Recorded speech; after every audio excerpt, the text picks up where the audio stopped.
A paz do Senhor, seja bem-vindo a mais uma aula aqui do EBD em Foco. Me chamo Herberson e nesta aula eu vou ministrar a lição número 1, que tem como título O Homem, Corpo, Alma e Espírito. Nós estamos estudando a revista CPAD do quarto trimestre do ano 2025 e agora na lição número 1 nós vamos falar sobre o ser humano, a composição do ser humano. A gente sabe que existem várias visões sobre a composição do ser humano, uma delas é a tricotomia, que é o que nós vamos defender aqui nessa revista. Nós vamos falar sobre corpo, alma e espírito nesta lição e a revista como um todo também tem esse tema. Eu estou com a revista em mãos e o título aqui da capa diz assim, ó, Corpo, Alma e Espírito, a restauração integral do ser humano para chegar à estatura completa de Cristo. Então nós temos em mãos uma revista bem completa, uma revista que vai falar sobre muitos temas. Esse tema aqui, especificamente, está dentro do contexto da antropologia, que é estudado na teologia sistemática. É uma das disciplinas da teologia sistemática, antropologia. Dentro da antropologia a gente fala sobre vários temas, sobre a criação, sobre o pecado, enfim, né, a composição do ser humano, e a revista é sobre isso. Então a gente vai falar bastante sobre esses temas nessa revista, né? É uma revista sobre antropologia, destacando a questão do corpo, da alma e do espírito, e sempre deixando claro que o ser humano ele é integral. Não faz sentido ficar separando as coisas como se fosse possível ter um ser humano separado em três partes. Então, assim, corpo, alma e espírito, a gente estuda separado por questões didáticas, é apresentado assim também nas escrituras. No entanto, o ser humano, o homem, ele é composto pelos três. Não tem como separar e falar assim, o ser humano aqui, depois que morre, né, a alma separa do corpo, né, a alma e o espírito saem do corpo, e ele continua sendo um ser humano integral. Não. Por isso que nós falamos da ressurreição do corpo, porque é necessário ter um corpo, tem que ter o corpo. A alma e o espírito têm que estar junto com o corpo para compor o homem, para compor o ser humano. Então a gente precisa deixar isso bem claro, né, porque assim, existem outras visões, né, além da tricotomia. Tem a dicotomia, que afirma que a alma e o espírito é a mesma coisa, então seria somente corpo e alma ou somente corpo e espírito. E tem o monismo, que é uma visão que diz que não existe essa separação, o ser humano ele é um só, né, ele é a própria alma, então não faz sentido separar as coisas. Tem evangélicos que defendem as três visões, a tricotomia, a dicotomia e o monismo.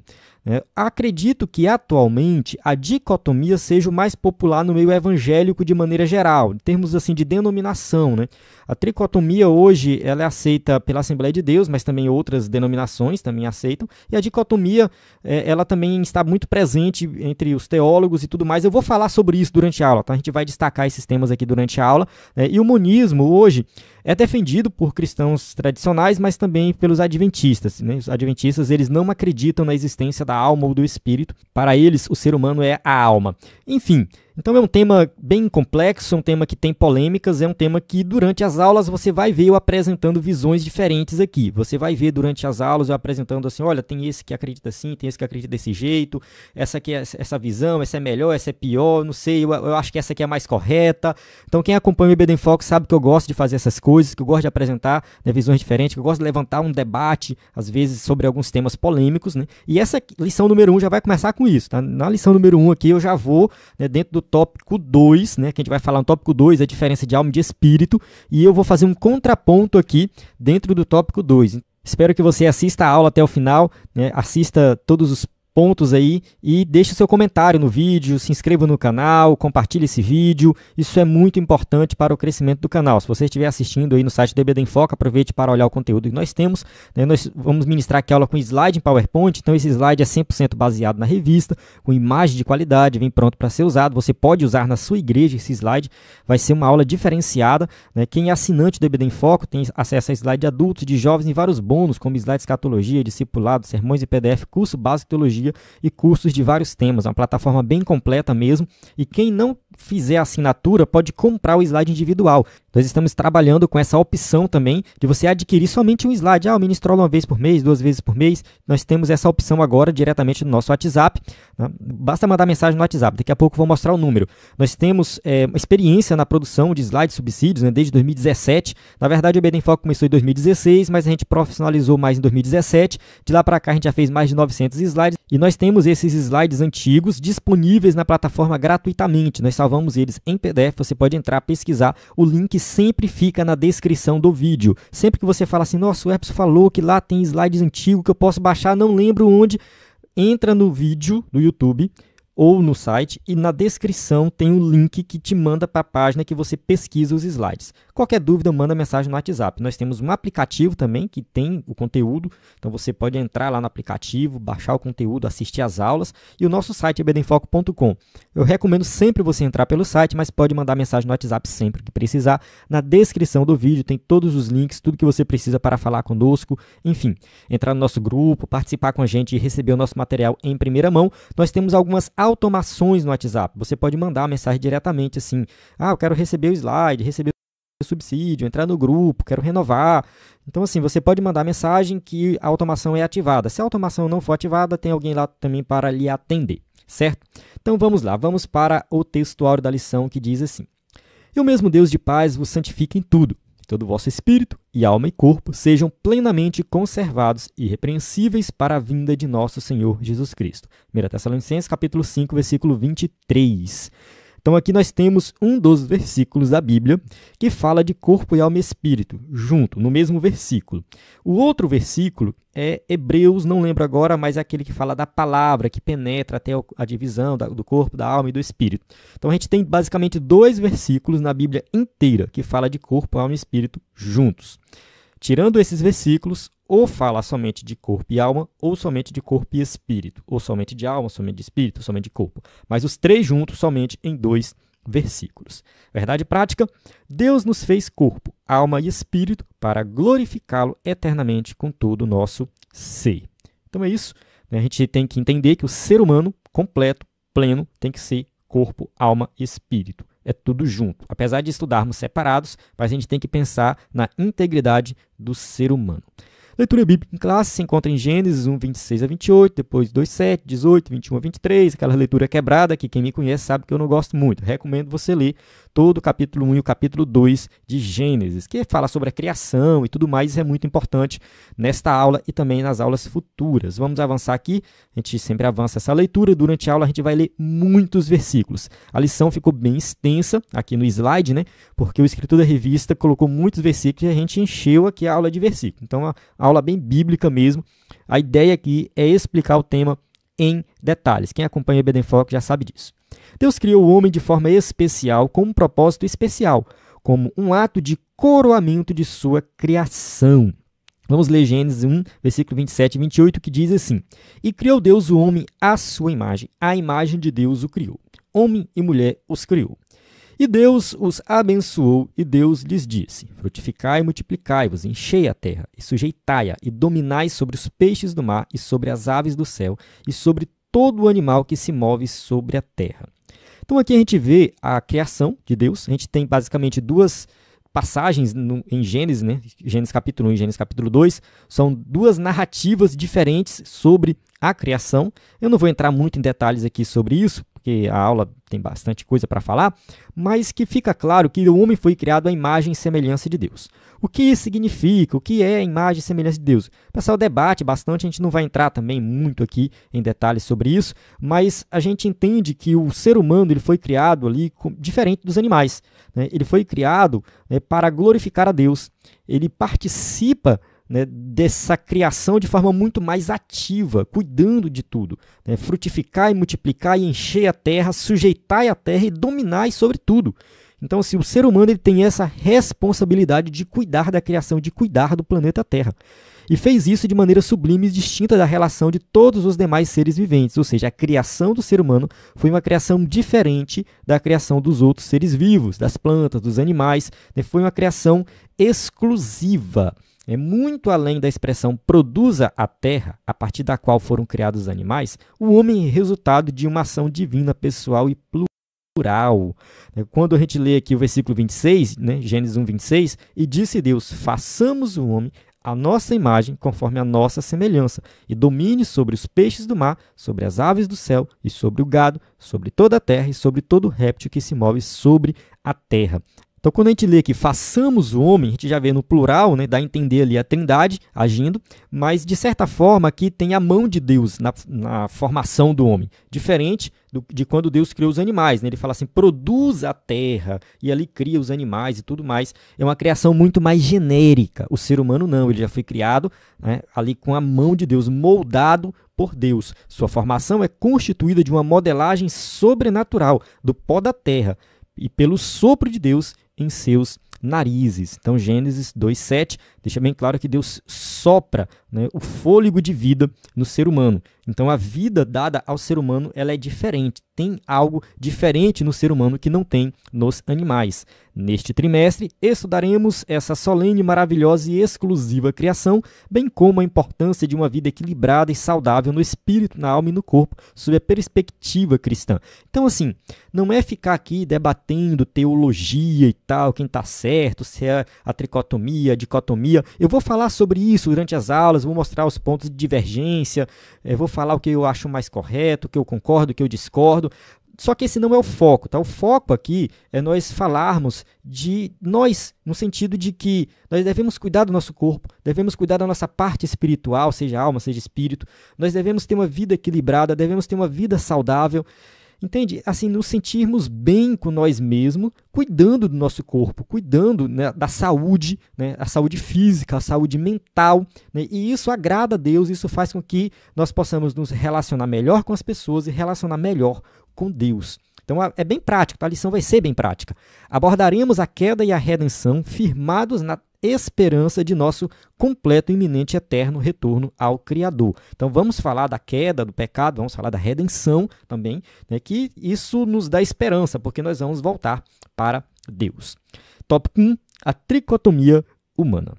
1.1, doutrina e teologia. Então o objetivo aqui é falar um pouco dessa questão da tricotomia, da composição do ser humano de corpo, alma e espírito. A doutrina do homem está fundamentada em toda a Escritura, uma revelação suficiente para demonstrar quem é o homem, como foi criado e com que propósito. Então, de fato, a gente vai ver na Bíblia várias passagens bíblicas, de Gênesis a Apocalipse, né, que o ser humano ele não surgiu do nada, ele surgiu como obra da criação de Deus. Ele tem um propósito, né, o homem foi criado com um propósito específico, a gente vai falar bastante sobre isso, e nós temos um fim glorioso. Nós vamos morar com Deus por toda a eternidade. O ser humano foi criado para ser eterno. Vamos ler Salmo 8, de 3 a 9. Quando vejo os teus céus, obra dos teus dedos, a lua e as estrelas que preparaste, que é o homem mortal para que te lembres dele, e o filho do homem para que o visites. Contudo, pouco menor o fizeste do que os anjos, e de glória e de honra o coroaste. Fazes com que ele tenha domínio sobre as obras das tuas mãos, tudo puseste debaixo de seus pés. Todas as ovelhas e bois, assim como os animais do campo, e as aves do céu e os peixes do mar, e tudo que passa pelas veredas dos mares. Ó Senhor, Senhor nosso, quão admirável é o teu nome sobre toda a terra. Então aqui o salmista está refletindo, né? Ele está olhando assim para os céus, ele olha para os céus, ele olha para a grandeza da criação, a lua, as estrelas. Ele fala assim, o que é o homem mortal para que te lembres dele? Essa criação é algo extraordinário, maravilhoso. O Senhor faz tudo, o Senhor é dono de tudo. O que somos nós? Só que aí ele fala assim, contudo, pouco menor fizeste do que os anjos, e de glória e de honra o coroaste. Ele coloca assim, pouco menor, isso aqui, o pessoal pode debater, somos menores do que os anjos, em que sentido, né? Claro, os anjos estão próximos de Deus, enfim, tem algumas características especiais aí, mas são seres espirituais, né?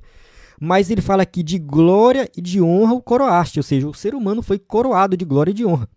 E fez com que o ser humano tivesse domínio sobre as obras das tuas mãos, ou seja, nós temos um domínio sobre a criação de Deus. Tudo puseste debaixo de seus pés, ou seja, toda a criação, né, nós temos à nossa disposição. Ele coloca todas as ovelhas e bois, assim como os animais do campo, as aves do céu, ou seja, nós temos o controle de tudo isso. E aqui a gente pode colocar em pauta, né, a questão ambiental, né, que eu vejo por aí alguns crentes que não se importam muito, né, com a questão do meio ambiente, quando fala de destruição do meio ambiente, tal, e assim mesmo, tem que destruir, Jesus vai voltar, esse mundo vai acabar, a gente não está nem aí para isso não, vamos destruir, vamos, né, destruir floresta, acabar com os rios. Cara, gente, não é assim que funciona, entende? Deus deu a criação para nós tomarmos de conta. é a nossa casa, entende? O planeta Terra é a nossa casa. Então a gente precisa cuidar da nossa casa, a gente precisa cuidar desse planeta. É uma responsabilidade que nós temos. Só porque a gente tem domínio não significa que a gente vai sair destruindo tudo por aí. Não é assim que funciona. Então eu penso que a gente precisa, né, ter um pouco mais de consciência nesse sentido, né, de cuidar do meio ambiente, né, porque é obra de Deus, Ele entregou para nós, então a gente não vai sair por aí bagunçando, fazendo de qualquer maneira.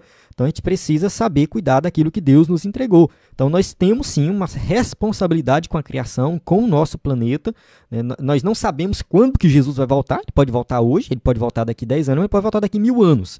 E como é que vai estar o planeta daqui 1000 anos? Então a gente precisa ter muito cuidado com isso, né, de achar que Jesus vai voltar a qualquer momento, eu vou agir do jeito que eu quiser. Não é assim que funciona. Nós temos uma responsabilidade de cuidar da criação e essa responsabilidade foi dada por Deus. Ele deu para nós e a gente precisa, né, agir.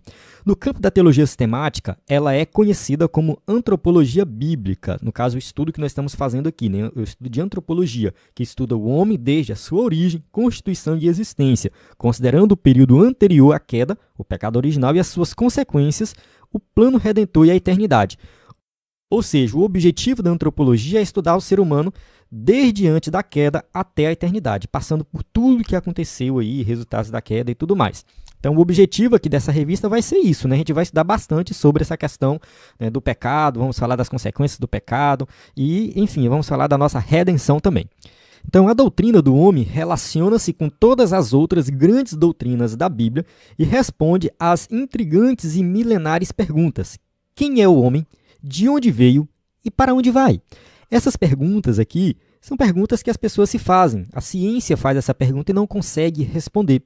Não sabemos explicar exatamente a origem do universo, a origem do ser humano, como que deu a origem da vida. A ciência estuda essas coisas, o objetivo da ciência é fazer essas perguntas e procurar uma resposta de um ponto de vista científico. A ciência não deve ser demonizada ou, enfim, minimizada porque está tentando encontrar uma resposta em um laboratório. Ela não deve ser tratada como se fosse inferior. Não é isso, tá? Tem muita gente que fala mal, assim, a ciência está lá tentando descobrir a origem da vida e a gente já sabe que foi Deus que deu.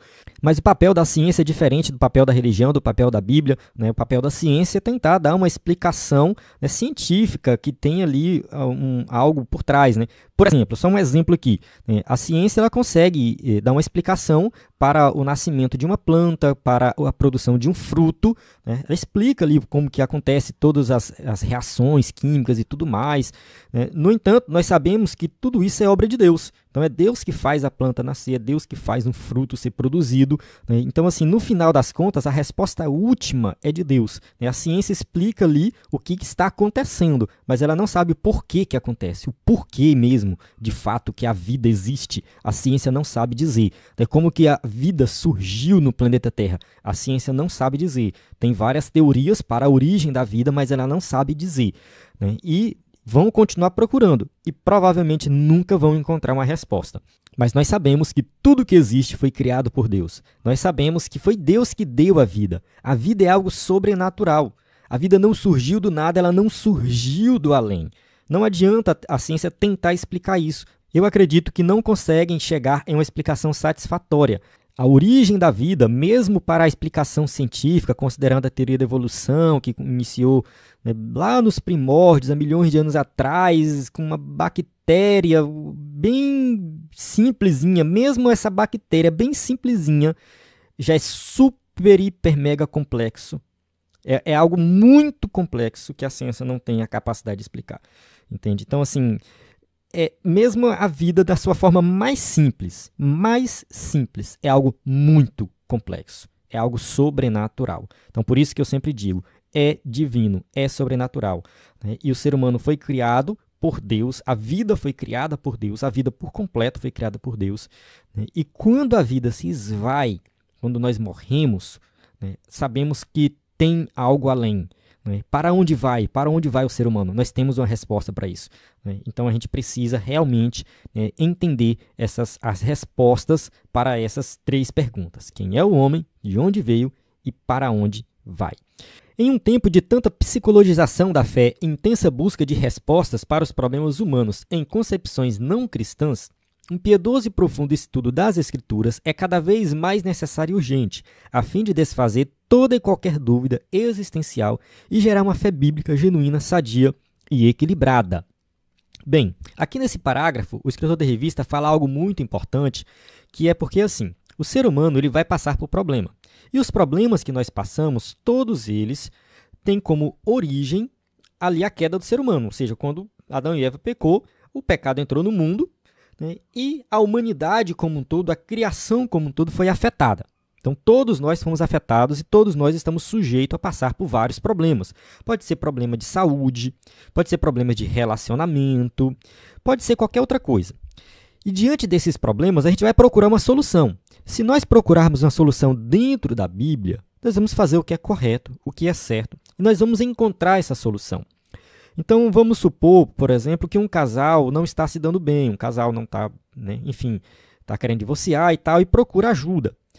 Essa ajuda ela pode ser procurada de várias formas diferentes. Eles podem procurar um psicólogo, podem procurar um pastor para conversar, se for evangélico. Se for católico, pode procurar um padre. Cada um vai ter uma abordagem diferente. Agora vamos imaginar um casal crente evangélico, que congrega em uma igreja séria. Então, esse casal, ao procurar um pastor para resolver esse problema que eles estão passando, porque está trazendo angústia, talvez tem filhos, um divórcio, vai trazer vários outros problemas ali. Então, o casal está tentando resolver aquele problema. E aí, procura um pastor bíblico. O pastor bíblico vai olhar dentro das escrituras e vai procurar saber o que está acontecendo, vai conversar, vai tratar a questão de forma séria, vai procurar saber qual é o comportamento do casal, como está a vida sexual, como está o relacionamento dentro de casa, como está a vida financeira, vai procurar saber a origem, procurar saber quais são os pecados que não foram confessados e vai fazer um acompanhamento ali de algumas reuniões. O pastor sério vai estar com a sua esposa do lado para fazer esse acompanhamento e vai tentar resolver o problema e na maioria das vezes resolve, situações desse jeito resolve.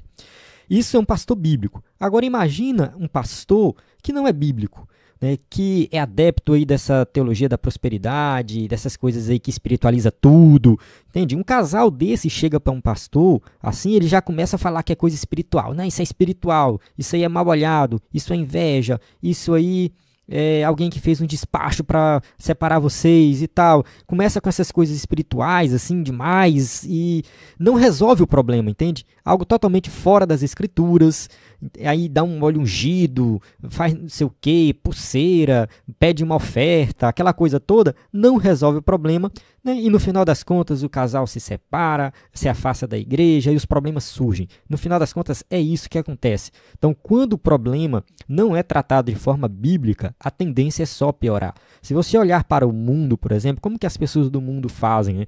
Elas têm problemas e elas procuram resolver de uma forma pecaminosa e só gera mais problema ainda, enfim. E dentro das escrituras é totalmente diferente. Quando a gente trata dentro das escrituras, algo que pode parecer muito problemático, Deus pode usar para edificar a nossa vida.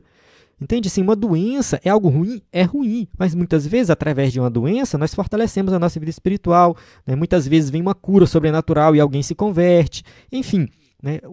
A questão toda é que o sofrimento ele acontece em toda a humanidade, crente e ímpio está sujeito. A maneira que nós nos relacionamos com o sofrimento, a maneira que nós nos relacionamos com os problemas, que é diferente do que o ímpio faz. Crente verdadeiro vai tentar fazer uma abordagem dentro da Bíblia e aquilo vai ser usado para a glória de Deus. Amém? Então vamos avançar aqui. 1.2, a tríplice natureza. A teologia utiliza o termo tricotomia para tratar da tríplice constituição do ser humano, o corpo, a alma e o espírito. Bem, como eu falei no início da aula, nós temos 3 visões sobre esse tema. A tricotomia, a dicotomia e o monismo. O monismo é assim, é diferente o nome, Por quê? Porque assim, a tricotomia pega os 2 versículos bíblicos que fala de corpo, alma e espírito para ter como base, olha aqui está dizendo, a gente tem 2 versículos na Bíblia que está corpo, alma e espírito junto. A gente tem como base aqui que a composição do ser humano é de corpo, alma e espírito. E a partir daí, vai procurando dentro da Bíblia passagens que falam do espírito, da alma, do corpo e mostrando que cada um tem características diferentes. A gente vai falar nessa aula aqui sobre isso. Então, assim, a gente vê que tem distinção entre corpo, alma e espírito. Mas será que tem mesmo? Aí tem um grupo que discorda, fala não. Nós acreditamos que alma e espírito dentro da Bíblia é a mesma coisa e não tem distinção entre eles E por isso nós acreditamos que é só corpo e alma, ou somente corpo e espírito. Então, quando a Bíblia fala alma e espírito, está falando a mesma coisa. Então, o ser humano tem uma parte material e uma parte imaterial. E aí tem um outro grupo que fala assim, não, está errado, vocês dois estão errados. Porque o ser humano ele é integral, não faz sentido separar o ser humano em partes. E quando Deus criou o homem, ele falou que o homem foi feito alma vivente. Então, nós somos uma alma. E aí pegam várias passagens bíblicas falando que nós somos uma alma. E realmente tem. Há muitas passagens bíblicas apresentando o ser humano, né, como corpo físico, chamando de alma. Nós somos alma. Né? A alma que pecar, essa morrerá. Né? Será que ele está falando só da alma que pecar? Não, está falando do ser humano como um todo. Né? Então, assim, se você assistir um vídeo adventista sobre isso, eles vão tentar te convencer de todo jeito. E realmente, né, tem ali muitas passagens bíblicas que dão a entender que o ser humano ele não pode ser separado em corpo, alma e espírito. Esse é o monismo. Tá? Quem é que está certo? Não sei. Não sei. Eu vou falar a verdade, eu não sei quem está certo. Não dá para bater o martelo e falar assim, esse aqui é o ponto de vista correto e tal, tem que ser esse aqui. Isso aqui não é definidor com relação à salvação. Então, porque se eu sou tricotomista, eu vou para o céu e o dicotomista não vai para o céu. Não tem nada a ver uma coisa com a outra. Você pode ser tricotomista, dicotomista ou monista, tanto faz. Tá? Isso não influencia na sua salvação. Podemos dizer que é uma doutrina secundária quando se trata de salvação, porque realmente é difícil essa interpretação. Não é um tema tão simples, não é tão fácil. Alguém pode falar assim, não, mas como assim? Já vi várias pregações, os pregadores deixam bem claro, a alma é isso, o espírito é isso e tal, e parece que é algo tão simples, está na Bíblia. Não é simples assim. E eu vou explicar por quê. Tá? Daqui a pouco, quando eu terminar o tópico 2, eu vou abrir o PDF de um livro de teologia sistemática e eu vou explicar por que não é tão simples assim. Por que a diferença de alma e espírito é algo que os próprios tricotomistas têm dificuldade de fazer. Existe um certo consenso da diferença de alma e espírito, mas tem muita confusão dentro desse tema. Eu li a revista quase toda já, peguei a revista, fui lendo as lições mais adiante, e o próprio escritor da revista fala mais na frente, né, que algumas características da alma e do espírito são as mesmas e tudo mais, e não tem consenso, né, de qual característica pertence a qual, enfim. E a gente vai ver isso nesta lição e nas próximas lições. Outra coisa, se você não acredita na tricotomia, você fala assim, eu não acredito na tricotomia, eu sou dicotomista, ou eu sou monista, como que eu faço para me relacionar com essa revista? Faz sentido? Bom, não tem problema, não tem problema, porque você que é dicotomista, você vai entender que quando o escritor da revista fala alma e espírito, ele está falando da mesma coisa. E ponto final, você pode entender dessa forma e ler a revista com esse pensamento. Você vai discordar dele alguns pontos, mas na essência você vai tirar coisas preciosas dessa revista. Então não descarte a revista porque você não acredita na tricotomia. Não descarte, a revista é muito boa. Vamos lá. Essas três substâncias ou componentes do homem são descritas tanto no Antigo quanto no Novo Testamento. Tem várias passagens bíblicas, coloquei duas aqui. Zacarias 12:1. Peso da palavra do Senhor sobre Israel. Fala ao Senhor o que estende o céu, e que funda a terra, e que forma o espírito do homem dentro dele. Então aqui está bem claro, né, que Deus formou, que Deus fez, Deus colocou o espírito do homem dentro do ser humano. Mateus capítulo 10, versículo 28. E não temais os que matam o corpo e não podem matar a alma. Temei antes aquele que pode fazer perecer no inferno a alma e o corpo. Então aqui a gente tem uma passagem do Novo Testamento que fala da alma. Né? A alma pode perecer no inferno, a alma e o corpo. O próprio Jesus Cristo, Filho de Deus, encarnado, plenamente homem e plenamente Deus, possuía essa constituição. Vamos ler aqui João 12, 27. Agora a minha alma está perturbada. E que direi eu? Pai, salva-me desta hora, mas para isso vim a esta hora. Então aqui Jesus fala que a sua alma está perturbada. Então Jesus deixa bem claro que ele tem uma alma. Ele é um ser humano completo, pleno. A gente não pode ver Jesus como um ser humano diferente. Não, Jesus não tinha uma alma porque ele era Deus. Não. Ele, como encarnou, ele se tornou um ser humano pleno, completo, com corpo, alma e espírito. A primeira divisão, as partes material e imaterial, é explicitamente apresentada no ato de formação do homem, Gênesis capítulo 2, versículo 7. E formou o Senhor Deus o homem do pó da terra, e soprou em seus narizes o fôlego da vida, e o homem foi feito alma vivente. Então, sim, né, Deus soprou no ser humano, Deus soprou, né, o fôlego de vida. E ele foi feito essa alma vivente. Né? Como eu já citei anteriormente, né, os monistas usam essa passagem aqui para dizer que o ser humano não tem uma alma, mas que ele é uma alma. Né? Eles usam dessa forma. Mas nós entendemos aqui, né, que Deus, ao soprar o fôlego de vida, ele colocou no ser humano algo diferente dos animais, que o ser humano tem uma alma, né, que faz parte do ser humano, ou seja, intrínseco do ser humano, ele tem essa alma, é a parte imaterial do homem. Tópico 1.3, físico e espiritual. O processo formativo usado pelo Criador, que é espírito, ou seja, o próprio Deus é espírito, foi constituído de uma combinação única, o elemento físico, do pó da terra, com o elemento espiritual, o sopro divino, tornando o homem um ser vivente diferente de todos os demais. Então, o ser humano ele foi criado num processo que envolve o físico e o espiritual, no sentido de que o físico ele foi feito do pó da terra. Então, nós somos feitos da matéria e da mesma forma que é feito todos os animais, tudo que existe. Basicamente, nós somos feitos de átomos. Né? Os átomos é a menor partícula, né, que tem dentro da gente. Enfim, quem já estudou física aí sabe que tem o átomo, tem o próton, tem o nêutron, né, e aí tem os elétrons ali em torno do núcleo. Né? Essa é a composição, né, da matéria como um todo. Então, nós somos feitos de matéria, nós temos matéria. Sim, o ser humano é feito de matéria, assim como os animais e toda a criação. No entanto, existe algo diferente na criação do ser humano, esse sopro divino trouxe um elemento espiritual que faz com que o ser humano ele consiga se relacionar com Deus, que o ser humano ele tenha algo a mais, que o ser humano ele consegue ter um controle sobre a criação, ele participa ativamente da criação, totalmente diferente dos animais. Os anjos são seres espirituais, porém sem corpo material. Né? Hebreus capítulo 1, versículo 13 e 14, né? E a qual dos anjos disse jamais, assenta-te à minha destra, até que ponha os teus inimigos por escabelo de teus pés? Não são, porventura, todos eles espíritos ministradores enviados para servir a favor daqueles que hão de herdar a salvação?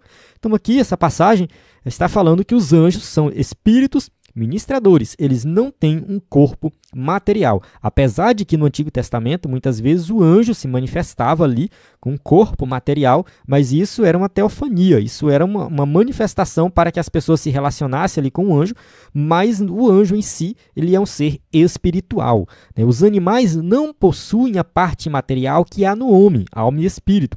A alma do animal, sua vida, se restringe ao corpo e se esvai com ele. Então, nós entendemos que o animal, ao morrer, ele acaba. Ali não tem mais algo além da morte, entende? O animal morreu, acabou. A alma se esvai, ela simplesmente deixa de existir. Se ele tem uma alma, ela simplesmente deixa de existir. Já o termo hebraico para vida, em Gênesis 2:7, alusivo ao homem, é sha'im, no plural, permitindo a expressão literal fôlego das vidas. Ou seja, o ser humano ele tem algo diferente, ele tem o fôlego da vida, que não é qualquer vida, é uma vida espiritual, uma vida muito superior à que foi dada aos animais. Essa questão dos animais ter ou não alma é um debate também, que o pessoal, né, fala aí, mas eu não vou entrar muito em detalhes aqui, nesse momento. Só entenda isso aqui que o escritor colocou, né, que a alma simplesmente se esvai, ela se restringe ao corpo e se esvai com ele. E ponto final, não tem nenhuma existência pós-morte dos animais. Isso pode significar que, em um único substantivo, o texto sagrado esteja aludindo implicitamente à vida do espírito humano, da alma humana e do corpo humano. Isso que, né? Vamos ver aqui o que está em Gênesis 2:7. Né? Eu acho que eu li aqui, foi aqui do Gênesis 2:7. E formou o Senhor Deus o homem do pó da terra e soprou em seus narizes o fôlego da vida. Como o escritor da revista coloca ele mais na frente, né? A tradução ideal aqui seria o plural, o fôlego das vidas. Né? E o homem foi feito alma vivente. A gente tem isso aqui, alma vivente. E isso aqui pode significar que, em um único substantivo, o texto sagrado esteja aludindo implicitamente à vida do espírito humano, da alma humana e do corpo humano. Ou seja, é uma vida que tem corpo, alma e espírito. Certo? Vamos para o tópico 2 agora, a distinção entre alma e espírito. 2.1, a alma. Do hebraico nefesh e do grego psique, alma é uma das muitas palavras polissêmicas da Bíblia, possui vários significados. Ou seja, essas palavras, para você entender o significado dela, você precisa ler o contexto, você precisa entender ali o contexto para saber o que ela está querendo dizer. Aparece 755 vezes somente no Antigo Testamento. Seu primeiro sentido é ser vivo, como em Gênesis 1:20, alma vivente. Então, como a gente já falou, o ser humano foi feito alma vivente, um significado ali que foi criado um ser vivo. Nesta acepção, a palavra alma é usada também para os animais e significa simplesmente vida. Vamos ler Gênesis 1:24. E disse Deus: produz a terra alma vivente conforme a sua espécie, gado e répteis e feras da terra conforme a sua espécie, e assim foi. Então, Deus cria os animais de forma diferente que cria o homem. Produza a terra alma vivente. Então, aqui simplesmente significa vida, produz vida animal.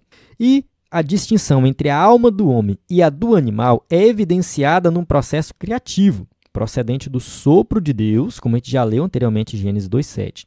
A alma do homem constitui uma substância espiritual, incorpórea, invisível e imortal. Isso aqui é muito importante destacar, né, que a alma do ser humano ela é imortal, ela existe após a morte. O escritor da revista citou várias passagens, eu resolvi colocar aqui Lucas 16, de 22 a 25, que fala ali do rico e do Lázaro. Vamos ler aqui, diz assim, ó, e aconteceu que o mendigo morreu e foi levado pelos anjos para o seio de Abraão. E morreu também o rico e foi sepultado. E no Hades ergueu os olhos, estando em tormentos, e viu ao longe Abraão e Lázaro no seu seio. E clamando disse, Abraão, meu pai, tem misericórdia de mim, e manda a Lázaro que molhe na água a ponta do seu dedo e me refresque a língua, porque estou atormentado nesta chama. Disse, porém, Abraão, filho, lembra-te de que recebeste os teus bens em tua vida, e Lázaro somente males, e agora este é consolado, e tu atormentado. Bem, eu não vou explicar essa passagem aqui em detalhes, eu acredito que aqui no EBD em Foco a gente tem até um sermão sobre essa passagem. O objetivo aqui é mostrar que após a morte, a Bíblia dá a entender, e eu acredito que isso é muito claro, que existe sim algo que sobrevive, e nós falamos que sobrevive a alma e o espírito do ser humano. Então a alma ela sobrevive à morte. Então na morte o corpo é sepultado e a alma vai ou para um descanso, né, ou seja, para a presença de Deus, ou vai para o sofrimento, para o Hades, para o inferno, como você queira chamar. Também não vou entrar em detalhes aqui, diferença de Hades, de inferno e tal, não vem o caso aqui nessa aula. De certa forma, né, nós temos outras passagens bíblicas que falam sobre isso, quando Jesus estava com o ladrão na cruz, né, hoje estarás comigo no paraíso, como que ele ia estar com Jesus no paraíso se ele estava morrendo ali na cruz? Então a gente vê que realmente tem algo que sobrevive após a morte. E enfim, muitas outras passagens, vou deixar aqui um PDF para você estudar sobre esse tema, que você vai ver que tem muitas outras passagens que deixam bem claro que existe sim uma alma que sai do corpo após a morte. É dotada de razão, sentimento e vontade. Observe que nós estamos falando das características da alma. Atributos dados por Deus ao homem para exercício de sua missão, especialmente sua vocação relacional com o Criador e com os semelhantes. Vamos ler Gênesis capítulo 3, versículo 8. E ouviram a voz do Senhor Deus, que passeava no jardim pela variação do dia. Esconderam-se Adão e sua mulher na presença do Senhor entre as árvores do jardim. Ou seja, aqui nós temos uma passagem bíblica, né, que não cita alma, mas que está falando do sentimento, da percepção de algo que está acontecendo. Eles ouviram a voz de Deus, eles tomaram uma decisão de se esconder. Então, isso aqui está relacionado ao quê? A razão, vontade, tomada de decisão, são características da alma. Isso, aliás, decorre do fato de o homem ser um ser pessoal criado à imagem de Deus. Não se é um ser pessoal criado à imagem de Deus, ele tem essa capacidade de raciocinar, de sentir, de fazer algo, de tomar decisões. Ou seja, o ser humano tem o livre-arbítrio, né? Então isso é dado por ele, quando Deus cria ele, está relacionado à sua alma. Vamos para o tópico 2.2, que fala sobre o espírito. Espírito com E minúsculo, porque estamos falando do espírito do ser humano, espírito do homem.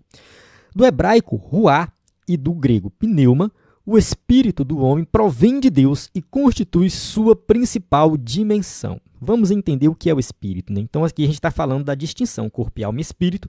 A alma está relacionada mais à questão dos sentimentos, da razão, enfim. E o espírito é como se ele tivesse uma função um pouco mais específica, né, de acordo com a tricotomia. Tá? Estou apresentando aqui a visão da tricotomia, não estou fazendo nenhum contraponto ainda. Então, de acordo com os defensores da tricotomia, o espírito ele tem uma função específica, né, que é muito mais específica do que a alma, que é por meio dele que mantemos nossa comunhão com o Criador, o Pai dos Espíritos, e o adoramos. Hebreus capítulo 12, versículo 9 diz assim: além do que, tivemos nossos pais segundo a carne para nos corrigirem, e nós o reverenciamos. Não nos sujeitaremos muito mais ao Pai dos Espíritos para vivermos? Então aqui a gente tem uma apresentação de que Deus ele é o quê? O Pai dos Espíritos, com E minúsculo, porque ele que deu o Espírito para o ser humano. João 4, 23 e 24, a passagem ali da Jesus conversando com a mulher samaritana, né, ele fala assim, Deus é Espírito e importa que os verdadeiros adoradores adorem Espírito e em verdade. Então, o próprio Deus é Espírito, ele deu um Espírito para um ser humano, e esse Espírito é a parte do ser humano que busca Deus, que busca comunhão com Deus, que faz essa mediação da alma, né, com Deus. Então, essa é a interpretação tricotomista. Junto com a alma, e inseparável dela, compõe a parte imaterial do ser humano. É o homem interior, que na linguagem do apóstolo Paulo aparece algumas vezes em contraste direto com o corpo, o homem exterior. 2 Coríntios, capítulo 4, versículo 16 a 18, diz assim: por isso, não desfalecemos, mas ainda que o nosso homem exterior se corrompa, o interior, contudo, se renova de dia em dia, porque a nossa leve e momentânea tribulação produz para nós um peso eterno de glória muito excelente, não atentando nós nas coisas que se veem, mas nas que se não veem, porque as que se veem são temporais, e as que se não veem são eternas. Então aqui Paulo fala do homem interior e do homem exterior. Esse homem interior, muito provavelmente Paulo está falando, né, da alma e do espírito, dessa parte imaterial do ser humano. Como ensina o pastor Antônio Gilberto em sua Bíblia com comentários, à luz das Escrituras, o espírito é a fonte da vida recebida de Deus. O espírito usa e transmite essa vida à alma, que por sua vez a expressa por meio do corpo, utilizando seus sentidos físicos para explorar o mundo exterior e dele receber as necessárias impressões. São três elementos que formam um único ser ou pessoa. Bem, vamos entender melhor isso aqui. Segundo o pastor Antônio Gilberto, né, ele apresenta o seguinte, que o espírito é a fonte da vida recebida por Deus, ou seja, ele foi dado por Deus. É o espírito que se relaciona com Deus. Então, o espírito usa e transmite essa vida, ou seja, essa vida com Deus, esse relacionamento com Deus, à alma. E a alma expressa isso no corpo, com sentidos físicos e tal, para explorar o mundo exterior. Então, a alma, né, vai estar relacionada mais à questão dos sentimentos, da razão e tudo mais, enquanto o espírito do relacionamento com Deus. Essa é a principal distinção feita pelos tricotomistas. No entanto, sabemos que isso é polêmico, e antes de entrar aqui no tópico 3, né, que fala da interação das três dimensões, eu vou abrir um PDF de um livro de teologia sistemática e vou fazer um contraponto. Agora que eu vou fazer aqui o contraponto da lição, é o Teologia Sistemática do Wayne Grudem. Sempre que eu apresento aqui a teologia sistemática do Wayne Grudem, o pessoal me critica, porque o Wayne Grudem é calvinista e tal. Mas assim, esse tema não tem nada a ver com calvinismo e arminianismo. Tá? Não tem nada a ver. Você pode ser calvinista e tricotomista, você pode ser arminiano e tricotomista, você pode ser calvinista e monista, e pode ser, enfim, não importa, entende? Isso aqui não importa. Eu vou pegar o capítulo aqui, ó, vamos avançar aqui, só para você ver, é o capítulo da parte 3 aqui, né? São vários capítulos, né? Parte 3, que ele fala da doutrina do homem, né? Fala da criação do homem, o ser humano como homem e mulher, a essência da natureza do homem e tal, o pecado, as alianças. A gente vai pegar essa parte aqui, a essência da natureza do homem, tá? E aqui que ele vai falar sobre tricotomia, dicotomia e monismo. Adiantando aqui, o Wayne Grudem ele vai defender a dicotomia, tá? Ele vai defender essa visão da dicotomia. Eu acho que não está aparecendo o cursor do mouse, né, aí para você, mas enfim, né, eu vou marcando aqui, selecionando, e você vai vendo aqui algumas coisas que eu vou falar. Tá? Mas é bem interessante porque ele coloca o seguinte. Eu vou ler um trecho aqui, só para porque você está discordando do escritor da revista. Não, não é isso. Eu quero fazer um contraponto e mostrar para você que não é tão simples assim. Quando você vê alguém que defende a tricotomia falando, não, porque a alma é isso, o espírito é isso, eles são distintos por causa disso, daquilo, parece que a Bíblia apresenta tudo isso de forma muito simples e direta. E não é assim que funciona. Tá? Vamos ler aqui. Ó. As Escrituras usam alma e espírito indistintamente. Quando analisamos o uso das palavras bíblicas traduzidas como alma, nefesh, psique, e espírito, ruach e pneuma, parece-nos que às vezes são usadas indistintamente, ou seja, parece que elas têm o mesmo significado. Por exemplo, em João 12, 27, Jesus disse, agora está angustiada a minha alma. Enquanto, no contexto muito parecido, no capítulo seguinte, João diz que Jesus angustiou-se em espírito. Então me responda a seguinte pergunta. Quem se angustia? É a alma ou o espírito? Eu acho que eu estou lendo aqui, eu não sei se você está vendo aí. Mas, enfim, dá para entender. Se não precisa acompanhar a leitura, só escuta eu falando. Tá? Quem se angustia é a alma ou o espírito? Porque no capítulo 12, 27, Jesus disse que a alma se angustiou. Aí o tricotomista fala, tá vendo? A alma é responsável pelos sentimentos. Mas aqui diz que o espírito se angustiou. Então, o espírito é responsável pelos sentimentos? Aí vão dizer assim, não, porque tem algumas coisas que pertencem à alma e ao espírito. Mas quais? Entende? Onde é que está o ponto de interseção aí? Vamos ler aqui. Lucas 1, 46 a 47 diz assim, a minha alma engrandece ao Senhor e o meu espírito se alegrou em Deus, meu Salvador. Isso aqui é um paralelismo hebraico, é um artifício poético em que a mesma ideia, ou seja, o artifício poético, é a mesma ideia repetida com o uso de palavras diferentes, mas sinônimas. Então, quando Maria fala isso aqui, que a minha alma engrandece ao Senhor, o meu espírito, ela não está falando que alma e espírito são coisas distintas. Ela está usando duas palavras com o mesmo significado, para reforçar a ideia. Isso é paralelismo, é poesia hebraica. Agora vamos para esse tópico aqui. Ó. Na morte, as Escrituras dizem que tanto a alma parte, quanto que o espírito parte. Diz assim, ó, quando da morte de Raquel, diz a Bíblia, ao sair-lhe a alma, porque morreu, Gênesis 35, 18. Elias ora para que a alma da criança morta volte ao corpo, 1 Reis 17, 21. E Isaías prediz que o servo do Senhor derramaria a sua alma, nefesh, na morte, Isaías 53, 12. E assim vai, no Novo Testamento aqui, tem um rico insensato, nesta noite pedirão a tua alma, Lucas 12, 20. Da mesma forma, a gente vê que acontece com o espírito. Jesus na cruz fala assim, nas tuas mãos entrego o meu espírito. Ele vai citar o Salmo 31:5, que ele vai falar ali em Lucas 23:46. Entrega o meu espírito. Então Jesus está entregando o espírito, não a alma. Na morte, o espírito volte a Deus que o deu, Eclesiastes 12:7. A gente vê aqui que tanto a alma quanto o espírito, a Bíblia usa os dois de forma intercambiável. Aí alguém pode falar assim, mas é porque tanto a alma e o espírito voltam a Deus, eles vão junto, é inseparável. Mas por que a Bíblia não diz alma e espírito junto? Porque ele fala assim, mas convém observar que as Escrituras em nenhum momento dizem que a alma e o espírito das pessoas partiram e foram para o céu ou foram entregues a Deus. Então, se são coisas distintas, seria interessante ter, em algum momento, a Bíblia falar, nesse sentido.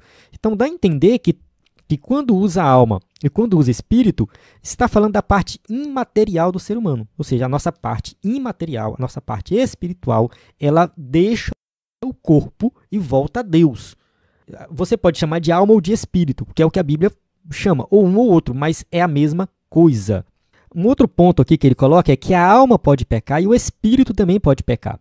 Geralmente, os defensores da tricotomia dizem que quem peca é a alma, o espírito não peca, ou então quando o espírito é convertido ele é diferente, ele é mais puro, ele é superior, ele tem sensibilidade com o Espírito Santo.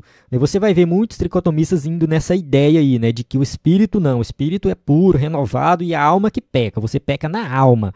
E tem um monte de absurdo falando sobre isso, que a Bíblia não defende. No entanto, a Bíblia não fala muito disso, tá?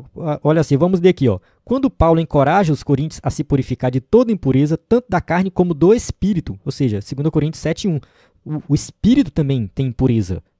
Então, se ele coloca o espírito como impureza, então não faz muito sentido eu dizer que o espírito não peca, que o espírito é mais puro. Ele sugere nitidamente que pode haver impureza, pecado no espírito. Do mesmo modo, fala da mulher solteira que se preocupa em ser santa, assim no corpo como no espírito.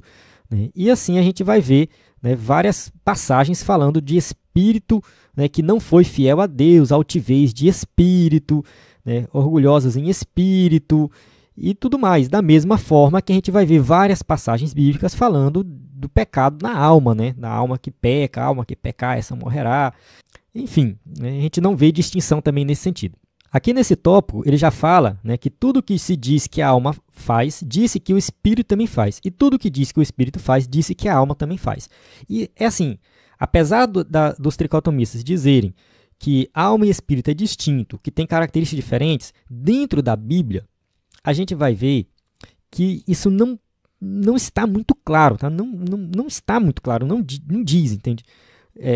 Ele cita aqui, ó, várias passagens. Isso aqui você vai ler com calma depois, tá? Eu vou deixar para você pegar e ler e tal, né?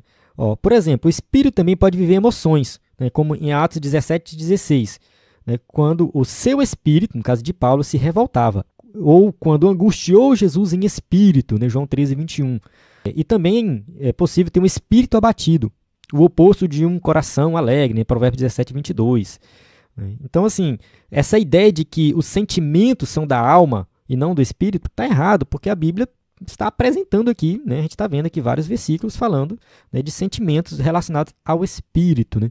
Aí ele coloca assim, ó, por outro lado, a alegação do tricotomista de que o espírito é o elemento humano que se relaciona mais diretamente com Deus na adoração e na oração não aparece baseada nas escrituras. Frequentemente, lemos que a alma adora a Deus e com ele se relaciona, noutros tipos de atividade espiritual. A ti, Senhor, elevo minha alma. Né? Somente em Deus, ó minha alma, espera silenciosa. Bendize, ó minha alma, Senhor, e tudo que há em mim, bendiga o seu santo nome. Louva, ó minha alma, ao Senhor. A minha alma engrandece ao Senhor.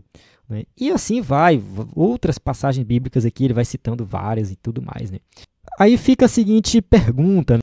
Já que a Bíblia parece não apresentar diferença entre alma e espírito, como que a gente faz? Né? A gente continua acreditando que é diferente ou a gente aceita que não é diferente? Eu, particularmente, vejo argumentos mais fortes, mais passagens bíblicas, dando base para a dicotomia, para que a ideia de que o ser humano ele é corpo e alma, só. O espírito e a alma é uma coisa só. Tá? Eu entendo dessa forma. Eu não consigo, Herbert, estou falando de mim, não consigo ler essas passagens bíblicas e fazer distinção de alma e espírito. Eu não vejo. Né? Eu acho que ficou bem claro aí do que eu mostrei, quem viu com calma aí. Depois você lê esse material com calma, vou deixar disponível. Mas isso não me atrapalha em nada em ler um livro que alguém defende, a tricotomia, enfim, eu não me atrapalho, entende? Eu leio essa revista, eu li a revista quase toda e, enfim, aprendi bastante do que eu já li. Durante o trimestre eu vou ministrar as aulas, vou seguir aqui o escritor da revista, né? Mas eu vou deixar bem claro assim que eu não vejo muito sentido de ficar fazendo essa distinção. O importante é nós cuidarmos da nossa parte material e imaterial, né? Do nosso corpo e da nossa parte imaterial, que é a nossa alma e nosso espírito. Né? E isso é uma coisa indistinguível, né? Como eu falei aqui, alma e espírito para mim é uma coisa só. Isso, para mim, não me atrapalha em nada e eu espero que você acompanhe aqui o BD em Foco de boa em relação a isso, tá bom? Vamos lá, tópico 3. A interação das três dimensões. 3.1, corpo, afetos e somatização. O corpo, soma, do grego, né, é a parte material do ser humano, por meio da qual comumente manifestamos atributos da alma e do espírito. Então, o corpo é a parte material, é a parte externa. Né? Nós manifestamos os atributos da alma e do espírito através do corpo. Empregando o vocábulo coração, uma das principais palavras que o Antigo e o Novo Testamento usam como sinônimo de alma, Salomão bem identificou essa interação ao afirmar. Vamos ler aqui Provérbios 15:13, o coração alegre aformoseia o rosto. Provérbios 14:30, o coração com saúde é a vida da carne. E Provérbios 17:22, o coração alegre serve de bom remédio, mas o espírito abatido virá a secar os ossos. Então a palavra coração também é usada, né, no Antigo Testamento, principalmente para se referir a essa parte interior do ser humano, né, essa parte imaterial, né, que ela se alegra, se entristece, enfim. Né, então ele deixa bem claro que um coração alegre serve de bom remédio. Né. Quantas vezes a gente vê falar por aí, né, que você ser uma pessoa alegre, contente com tudo e tal, otimista, isso ajuda você a ter mais saúde, né? As pesquisas têm mostrado isso aí, né? Então, isso é bíblico, né? O coração alegre serve de bom remédio, mas o espírito abatido virá secar os ossos. Ou seja, o espírito abatido faz você ter um monte de doença. Pessoa carrancuda, triste, cara fechada, né? Não sorri para ninguém, não se alegra com nada. Geralmente essa pessoa desenvolve algum problema de saúde. Não é regra, tá? Existe uma correlação dos sentimentos com doenças físicas. Identificados como doenças psicossomáticas, a partir do século XX, muitos problemas físicos decorrem de crises da alma. É o que eu estava falando, né? Problemas físicos, doença física, vem justamente de algo interior, doenças da alma, do espírito, inclusive pecados, e como se multiplicam em nossos dias. Vamos ler aqui Salmo 31, versos 9 e 10. Tem misericórdia de mim, ó Senhor, porque estou angustiado. Consumidos estão de tristeza os meus olhos, a minha alma e o meu ventre, porque a minha alma está gasta de tristeza, e os meus anos de suspiros. A minha força decai por causa da minha iniquidade, e os meus ossos se consomem. Então aqui o salmista está falando, né, de algo físico que ele está sentindo por causa de um problema no interior, um problema na alma. Ele está angustiado, ele está triste, né? E justamente isso está trazendo um desgaste físico para ele. Então, assim, tem que ter muito cuidado, né, porque a gente precisa cuidar da nossa parte interior, a gente precisa se sentir bem com a vida, a gente precisa se sentir bem com as pessoas, a gente precisa, né, viver mais otimista, mais alegre, e isso vai ajudar na nossa questão física, na nossa saúde física. 3.2, equilíbrio e saúde. Da mesma forma que o corpo padece por causa de disfunções da alma e do espírito, estes também sofrem por problemas do corpo, naturais ou não. Ou seja, da mesma forma que ao ter um problema interior, um problema de espírito, isso faz com que o corpo padece, às vezes um problema no corpo, um problema físico, faz com que você, né, tenha um problema psicológico, né? Então, assim, pode ser o contrário também, né? A língua é um dos membros que mais produzem angústias ao ser humano. Provérbios 21, 23 diz assim, porque o que guarda a boca e a língua guarda das angústias a sua alma. Então aqui a gente vê que guardar a língua, né, significa que você, né, está se precavendo, né, de angústias, de angustiar a sua alma, né? Tem o nefasto poder de contaminar a pessoa por inteiro, né? Tiago, capítulo 3, verso 6. A língua também é um fogo. Como mundo de iniquidade, a língua está posta entre os nossos membros e contamina todo o corpo, inflama o curso da natureza e é inflamada pelo inferno. Então, Tiago pega pesado com isso, né? A questão da língua é perigosa mesmo, né? Então, assim, né, guardar a sua língua, tenha cuidado com o que você fala, né? Isso pode prejudicar você internamente, pode prejudicar as outras pessoas, pode trazer vários problemas, né? Então a língua é algo físico, né? Faz parte do seu corpo, mas ela pode prejudicar a sua alma. Um viver santo e equilibrado requer constante vigilância e oração, preservando o corpo, alma e espírito de toda espécie de males, o que inclui cuidados físicos e relacionais saudáveis. Então a ideia é que nós possamos ter um viver santo e equilibrado, porque assim, o crente tem que orar, tem que ler a Bíblia e tal, tem que ir na igreja, mas também o crente precisa cuidar do corpo.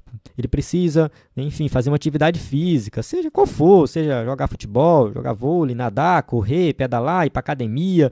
Enfim, o crente precisa cuidar do seu corpo, o crente precisa cuidar da sua saúde, ele precisa ter uma alimentação saudável. Comer comida de verdade, comer arroz, feijão, macaxeira, banana, frutas em geral, enfim. E você, é claro, de acordo com sua situação financeira, né, vai procurar ter essa alimentação saudável, comprar frutas e verduras, né, comida de verdade, né? Larga de mão esse negócio de industrializado, coma comida de verdade, que você vai cuidar do seu corpo e isso é para a glória de Deus. Tá? Você vai se precaver de várias doenças, vai viver muito melhor, vai ter muito mais saúde, vai ter muito mais disposição, né? Faça uma atividade física, cuide do seu corpo, isso é bênção de Deus. Por muito tempo a igreja defendeu a ideia de que não devemos cuidar da saúde, do corpo, que isso não faz sentido, o importante é orar e ler a Bíblia, o resto é balela, mas não é assim que funciona. A gente precisa cuidar do nosso corpo, a gente precisa cuidar da nossa saúde, isso nos dá até mais disposição para fazer a obra de Deus. Quanto à crescente busca por medicamentos como solução para todo tipo de problema emocional, é preciso discernimento e cautela. A questão do medicamento, a gente não pode aqui também demonizar, né? Porque o crente não vai tomar remédio, tem que confiar que Deus vai curar. Não é assim que funciona. A questão da cura na Bíblia não é uma regra, A gente tem que ter muito cuidado, porque tem gente que acha que o crente tem que ser curado, que Deus vai ter que curar. Quem fala isso é o pessoal aí da confissão positiva, teologia da prosperidade, né, que quer dar ordens para Deus. Tá? A gente não pode partir desse princípio, né, que a cura é obrigatória. A gente não pode. A gente entende que o milagre ele tem alguns propósitos, Deus pode sim realizar um milagre, né, mas nós estamos sujeitos a doenças, estamos sujeitos a vários males aí por causa do pecado, enfim, o pecado infestou o mundo como um todo e nós estamos sujeitos, e diante de problemas de saúde a gente pode sim tomar um remédio, principalmente se for um problema emocional. Só que isso tem que ser feito com cautela, com cuidado. Você deve consultar um médico, você deve fazer tudo da forma correta para você não se prejudicar. Tem muita gente tomando remédio sem receita, principalmente para problemas emocionais, sem fazer uma consulta, sem fazer um acompanhamento. Às vezes um acompanhamento com um psicólogo resolve, às vezes você procurar tratar o problema, né, de forma mais, como se diz assim, espiritual, resolve também. O escritor da revista fala sobre isso, né, que ele fala bem assim, ó, eu acho que é bem aqui nesse tópico mesmo. O acompanhamento médico-psicológico é importante em situações clinicamente diagnosticadas, mas quando o problema tem origem espiritual, como crises produzidas por pecados não confessados, os medicamentos não resolvem, no máximo aliviam os sintomas. Então, antes de tomar qualquer medicamento, né, se você está passando por algum problema psicológico, converse com seu pastor, converse com um psicólogo, faça uma consulta, procure tratar o problema sem tomar medicamento. Ah, porque eu não consigo dormir, tenho insônia e tal, ansiedade, aquela coisa toda. Procure resolver esse problema de ansiedade sem medicamento. Se não resolver, aí você vai, né, com um especialista, um psiquiatra, sei lá, um médico especializado, e vai tomar um medicamento. Mas assim, cuidado, essa questão do medicamento é perigosa, entende? Você pode ficar dependente disso.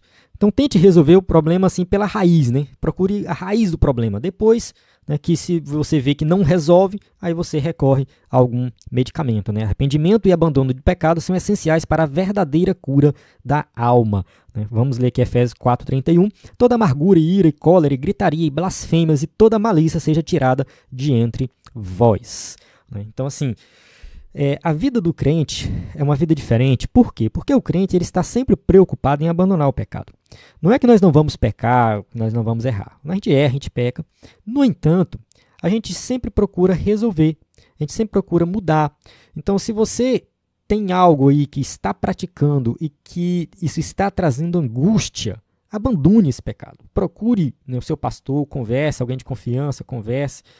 Tente resolver o mais rápido possível, porque, né, se você ficar, né, nessa situação cada vez mais e você vai sentindo mal, isso vai piorar e, enfim, né, saiba que Deus ele quer te ajudar, ele quer resolver o teu problema, mas resolva de forma bíblica. Né, procure se arrepender, procure, né, conversar com alguém que vai te ajudar a abandonar isso aí, para que você realmente tenha um relacionamento bom com as pessoas e com Deus.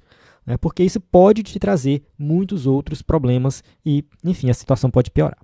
Chegamos na conclusão da nossa aula que diz assim: uma correta compreensão espiritual acerca do homem, de sua constituição e propósito é fundamental para uma vida cristã equilibrada. Mesmo as almas mais piedosas não encontram verdadeira paz e alegria senão em Deus, o seu Criador, pois a alegria do Senhor é a nossa força. Essa questão aqui, né, ele coloca assim, mesmo as almas mais piedosas não encontram verdadeira paz e alegria senão em Deus. Sim, a nossa alegria tem que estar no Senhor. Eu acredito que a gente vai falar sobre isso mais na frente, vai ter lições que a gente vai tratar dessa questão da alegria, da felicidade, né, que nossa alegria tem que estar em Deus, em Cristo, não nas coisas materiais. Mas entenda que mesmo alguém crente, fiel a Deus, pode passar por vários problemas. Dizem que Charles Spurgeon tinha depressão. Olha só, um grande pregador. Se você não conhece Charles Spurgeon, dá uma pesquisada. Um grande pregador, é conhecido como o príncipe dos pregadores, pregava para multidões. Se eu não me engano, o problema dele de depressão surgiu a partir de um problema que teve em um culto. Ele estava pregando a grande multidão e anunciaram lá um incêndio, um alarme falso de incêndio. E o pessoal saiu correndo e algumas pessoas morreram pisoteadas e tal. Isso trouxe uma angústia muito grande para ele. Enfim. Então, assim, mesmo os grandes homens de Deus podem passar por problemas psicológicos, mas nós temos que confiar em Deus, que Ele é a nossa força, a alegria do Senhor é a nossa força. Amém? Então, chegamos aqui no final da nossa aula, né? Creio que essa revista vai ser uma bênção Então, uma aula um pouco mais longa e tudo mais, lição número 1 sempre é assim, mas eu convido você a continuar assistindo aí as aulas do EBD em Foco. A gente tem aqui as perguntas para quem vai usar o slide na igreja.